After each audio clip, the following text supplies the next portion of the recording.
যে জামায়াতের আমির সাহেব উনি জিতেন নাই বলে ওনাকে জেতানো হয়েছে এবং এর বিনিময়ে মামুনুল হককে হারানো হয়েছে। আপনি যেভাবে ইলেকশনের মানে ভোট কত অংশ কাস্ট হয়েছে এবং সেইখানে সরকার কিছুটা শয়তানি করতেছে, এখন এই সরকার যদি শয়তানি হ্যাঁ ভোট না ভোট নিয়ে করে তাইলে যে সে তার পছন্দের প্রার্থীকে জিতানোর জন্য করে না, এটা তো আমরা কেমনে বিশ্বাস করবো? এটা তো করতেই পারে।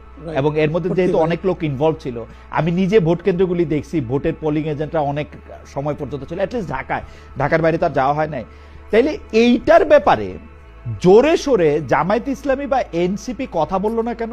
মানে তারা কনসিড করে গেল কেন? সবার আগে তারা কনসিড করে গেছে। এইটা আমি কিন্তু মাওলানা মামুনুল হককেও জিজ্ঞেস করছি যে মাওলানা মামুনুল হক মনে করতেছে যে তারা এরকম ভোটে হারায় দেওয়া হয়েছে, তারপরেও তারা এরকম এটা, কিন্তু জামায়াতের পক্ষ থেকে কিন্তু মামুনুল হককে নিয়ে, এনসিপির পক্ষ থেকে মামুনুল হককে নিয়ে বিশাল কোনো কিছু শোনা যায় নাই। তারা পাটোয়ারি নিয়ে 2-4টা শব্দ বলছে, কিন্তু এটা কেন? মানে এটা কেন, এটা আমি তাদের কথা, তাদের মনের ভাব, তাদের অন্তর্নিহিত কারণ আমি তো বলতে পারবো না, কারণ আমি তো এই পার্টি করি না। কিন্তু আমি যেগুলো শুনেছি, শোনা হলো গিয়ে এটা এক ধরনের আন্ডারস্ট্যান্ডিং নাকি ছিল। যেমন অনেকেই বলেছে যে জামায়াতের আমির সাহেব উনি জিতেন নাই বলে ওনাকে জেতানো হয়েছে এবং এর বিনিময়ে মামুনুল হককে হারানো হয়েছে, এরকম বলা হয়েছে।